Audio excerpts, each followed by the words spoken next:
এজন্য বিশ্বনবী বললেন আল কবর রাউদাতুম মিন রিয়াদিল জান্নাহ আও হুফরাতুম মিন হুফারিন নার। কবর হলো কারো জন্য জান্নাতের বাগান, কারো জন্য জাহান্নামের গর্ত। আমরা বলি আল্লাহ আমাদের কবরটারে জান্নাতের বাগান বানাও, আরো জোরে পড়েন আমিন। আবার বিশ্বনবী বললেন ইন্নাল কবরা আউয়াল মানজিল মিন মানাজিলিল আখিরাহ। কবর হলো আখিরাতের মঞ্জিলগুলোর প্রথম মঞ্জিল। আখিরাতে একটার পরে একটা অনেকগুলো স্টেশন আপনাকে পার হতে হবে। প্রথম স্টেশনটার নাম হলো কবর। প্রথম স্টেশনের নাম কি?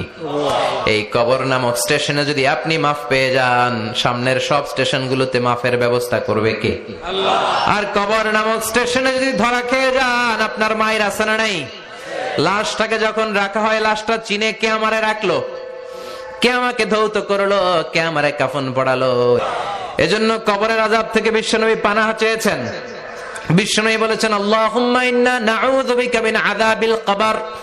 ও আল্লাহ, কবরের আযাব থেকে তুমি আমাদেরকে বাঁচাও। পড়েন আমিন। কবরে মুমিনদেরকে 4টা প্রশ্ন করা হবে, কাফিরদেরকে 3টা প্রশ্ন। চিৎকার করে বলেন মুমিনের প্রশ্ন কয়টা? আর জোরে বলেন। প্রথম প্রশ্ন মার রব্বুক, তোর রবের নাম কি? আমরা কি বলবো? আল্লাহ আমারে রব, এই রবি আমার সব, দমে দমে তনু মনে তারি অনুভব। আল্লাহ আমারে রব, এই রবি আমার সব। পড়েন আমিন। দ্বিতীয় প্রশ্ন আমার দিন, উত্তর দিনের নাম কি, ধর্মের নাম কি? তৃতীয় প্রশ্ন আমান হাযার রাজুল, এই লোকটাকে কে? আমরা বলবো মুহাম্মদ সাল্লাল্লাহু। 3টা প্রশ্নের উত্তর যখন আপনি কবরে করে দিতে পারবেন, অতিরিক্ত একটা প্রশ্ন ওয়ামা ইলমুক, এই যে 3টা প্রশ্নের উত্তর পাল্লা, কেমন করে উত্তর জানলা? কোত্থেকে শিখেছো? নকল করে আনছো কাফনের কাপড়ে? পরীক্ষার হলে নকল আছে না নাই? হাতে নকল আছে না? পায়ে নকল, মোজার ভিতরে নকল আছে না নাই? মোবাইলে নকল আছে না নাই?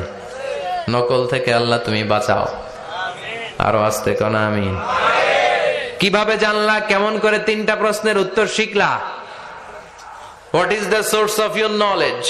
তথ্যসূত্র কি? আপনাকে বলতে হবে আমি যেই কিতাবটা থেকে শিখেছি কিতাবটার নাম কি? চিল্লায় বলেন কি নাম? আসে আর চলে যায়। প্রতিদিন মাইকে অ্যানাউন্স শুনি অমুক এলাকার অমুক লোক নাই, দাদা গেল, বাবা গেল, বড় ভাই গেল, আত্মীয় স্বজন গেল, আমাকেও যেতে হবে, এই চিন্তা মাথায় নাই। চিল্লায় এখন ঠিক কিনা? এজন্য লাইফটা হলো one time, one chance, second কোনো চান্স আপনাকে দেয়া হবে নাকি? কাফেররা বলবে ইয়া রাব্বি আরেকটা সুযোগ দেন, লাউ আন্না লানা কাররা ইয়ানি মাররা, আল্লাহ আরেকটা সুযোগ যদি পেতাম দুনিয়াতে ভালো করে আসতাম। আল্লাহ বলবেন ইন্নাহা কালিমাতুন কাইলুহা, এটা শুধু তাদের মুখের কথা, তাদেরকে আবার সুযোগ দিলেও তারা কিচ্ছু করবে না। চিল্লা এখন ঠিক কিনা? এজন্য একটা চান্স আমরা পেয়েছি, এই দুনিয়ার ওয়ান চান্সে আমরা ভয় পাবো একজনকে। চিল্লায় বলেন তিনি কে? আল্লাহ। এজন্য যেতে আমাদেরকে হবে, এই মরণ থেকে পালানোর কোনো সুযোগ কেউ পালাতে পারে নাই। এই মরণ হলো আখিরাতের প্রবেশদ্বার। মরণ নামক পালকিতে চড়ে আমরা কবরের ভেতরে ঢুকি। মরণ হলো প্রথম পর্ব, কবর হলো দ্বিতীয় পর্ব। জোরে কোন ঠিক কিনা? এজন্য বিশ্বনবী বললেন আল কবর রাউদাতুম মিন রিয়াদিল জান্নাহ আও হুফরাতুম মিন হুফারিন নার। কবর হলো কারো জন্য জান্নাতের বাগান, কারো জন্য জাহান্নামের গর্ত। আমরা বলি আল্লাহ আমাদের কবরটারে জান্নাতের বাগান বানাও, আরো জোরে পড়েন আমিন। আবার বিশ্বনবী বললেন ইন্নাল কবরা আউয়াল মানজিল মিন মানাজিলিল আখিরাহ। কবর হলো আখিরাতের মঞ্জিলগুলোর প্রথম মঞ্জিল। আখিরাতে একটার পরে একটা অনেকগুলো স্টেশন আপনাকে পার হতে হবে। প্রথম স্টেশনটার নাম হলো কবর। প্রথম স্টেশনের নাম কি? এই কবর নামক স্টেশনে যদি আপনি মাফ পেয়ে যান, সামনের সব স্টেশনগুলোতে মাফের ব্যবস্থা করবে কে? আল্লাহ। আর কবর নামক স্টেশনে যদি ধরা খেয়ে যান, আপনার মায়ের আছে না নাই? লাশটাকে যখন রাখা হয়, লাশটা চিনে কে আমারে রাখলো, কে আমাকে ধৌত করলো, কে আমারে কাফন পড়ালো। এজন্য বিশ্বনবী বলেছেন মুমূর্ষের সামনে বসে বসে পড়ো লা ইলাহা ইল্লাল্লাহু মুহাম্মাদুর রাসূলুল্লাহ লাকিনু মাউতাকুম লা ইলাহা ইল্লাল্লাহ। মুমূর্ষের সামনে দাঁড়িয়ে দাঁড়িয়ে পড়ো লা ইলাহা ইল্লাল্লাহ। এই লা ইলাহা হচ্ছে জীবিতদের জন্য কালিমা, আর আমরা মরার পরে এই জিকির করি, ঠিক কি না? আমাদের দেশের অনেক জায়গায় লাশ নিয়ে কবরে যাওয়ার সময় লা ইলাহা পড়ে না। না, এটা আগের জিকির, মরার আগের জিকির। মরার আগে আপনাকে অ্যানাউন্সমেন্ট দিতে হবে আল্লাহ ছাড়া কোনো ইলাহ নাই, বিশ্বনবী হচ্ছেন শেষ নবী এবং রাসূল। চিল্লায় বলেন ঠিক কি না? লাশটাকে যখন রেখে দেয়া হয়, বিশ্বনবী যত মানুষকে কবরে রেখেছেন তারপরে দাঁড়িয়েছেন আর বলেছেন ইস্তাগফিরু লিআখিকুম, তোমার ভাইদের জন্য তোমরা দোয়া করো। ফাইন্নাহুল আনা ইউসআল, এখনই তাকে কবরে সওয়াল করা হবে। কবরে প্রশ্ন আছে না নাই? কথা বলেন। বিশ্বনবী খাদিজাতুল কুবরা, ওনার প্রথম স্ত্রী খাদিজাতুল কুবরা তাহেরাকে কবরের মধ্যে রেখে দিয়ে কাঁদতে শুরু করলেন, চোখের পানি ছেড়ে অনেক দোয়া করলেন। দোয়া শেষে সব সাহাবারা ঘরে ফিরে যায়, বিশ্বনবী যায় না। সাইয়েদনা আবু বকর বললেন, ও নবী চলেন ঘরে যাই। অনেক তো দোয়া করলেন। বিশ্বনবী বললেন, আবু বকর তুমি যাও, আমি যাব না। এইটা সাধারণ মহিলা না, এটা বিপদের দিনের সঙ্গিনী খাদিজা। মক্কায় যখন আমার কেউ ছিল না, খাদিজা আমারে ভুলে নাই। 3 বছর কাফিররা আমাকে জেলখানায় বন্দি রেখেছে, নাম শিয়াবে আবি তালেবের জেলখানা। আমার স্ত্রী ওই জেলখানার জীবনেও আমারে ছাড়ে নাই, আমার সাথে 3 বছর খাদিজাও জেল খেটেছে। এই একটাই মহিলা, যেই মহিলাকে আল্লাহ আরশের উপর থেকে সালাম দিয়েছে, মহিলাটার নাম খাদিজা। আল্লাহু আকবার। আমার সব সন্তান আল্লাহ খাদিজার পেট থেকে দিয়েছে। ফাতেমাতুজ জোহরা খাদিজার মেয়ে, জাইনাব খাদিজার মেয়ে, উম্মে কুলসুম খাদিজার মেয়ে, রুকাইয়া খাদিজার মেয়ে, আবুল কাসেম বিশ্বনবীর ছেলে খাদিজার ছেলে, আব্দুল্লাহ যাকে তাইয়্যিব এবং তাহের নামে আমরা চিনি, সেও খাদিজার ছেলে। সুবহানাল্লাহ। ও আবু বকর, আমার এই কলিজার টুকরা প্রিয়তমা খাদিজারে রেখে দিয়ে কেমনে বাসায় যায়? তুমি যাও, আমি দাঁড়িয়ে থাকবো। এখনই মুনকার নাকির এসে খাদিজারে প্রশ্ন করবে, আমি দেখবো খাদিজা উত্তর দিতে পারে কিনা। আর প্রশ্নের উত্তর যদি ভুল করে ফেলে, কবরের উপর থেকে আমি নিজে প্রশ্নের উত্তর দিয়ে দেব।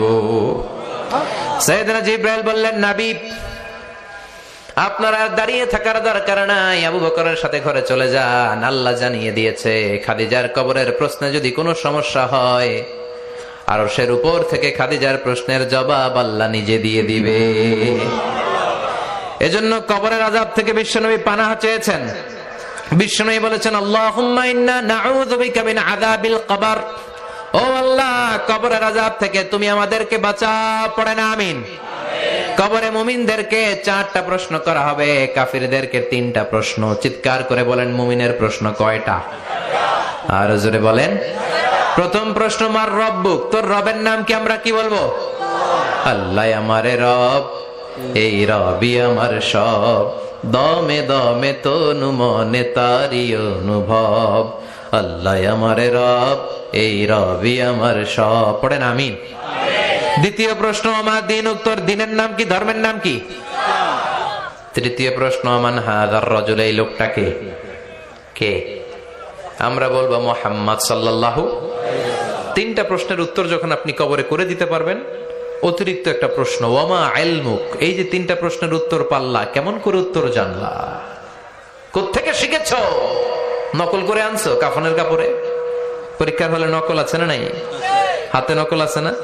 পায়ে নকল, মোজার ভিতরে নকল আছে না নাই? মোবাইলে নকল আছে না নাই? নকল থেকে আল্লাহ তুমি বাঁচাও। আরো আস্তে কোনা আমিন। কিভাবে জানলা? কেমন করে 3টা প্রশ্নের উত্তর শিখলা? What is the source of your knowledge?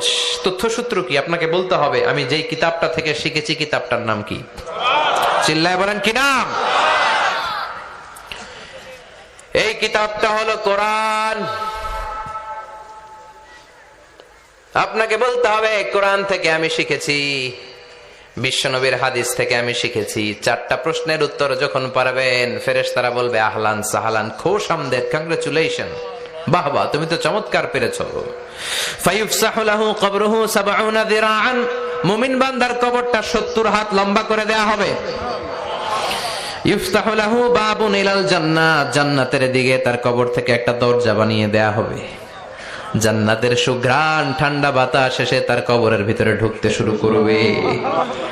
ইউলবাসু Libas মিন আহলিল জান্নাহ, জান্নাতীদের পোশাক তার গায়ের মধ্যে পরিয়ে দেয়া হবে। আল্লাহু আকবার। আর বলা হবে, নাম কানাউমিল আরুস, বাসর রাতে বর যেমনি কনেকে নিয়ে ঘুমিয়ে যায়, তুমিও একটা ঘুম দাও। আলহামদুলিল্লাহ পড়ে। মুমিন বান্দা আনন্দের একটা ঘুম দিবে। ইসরাফিলের সিংগার আওয়াজ ছাড়া পৃথিবীর কোনো কিছুই তার এই ঘুম ভাঙতে পারবে না। আল্লাহ আমরাও যেন সেদিন কবর একটা মজার ঘুম দিতে পারি, তুমি তৌফিক দাও। জোরে পড়েন আমিন।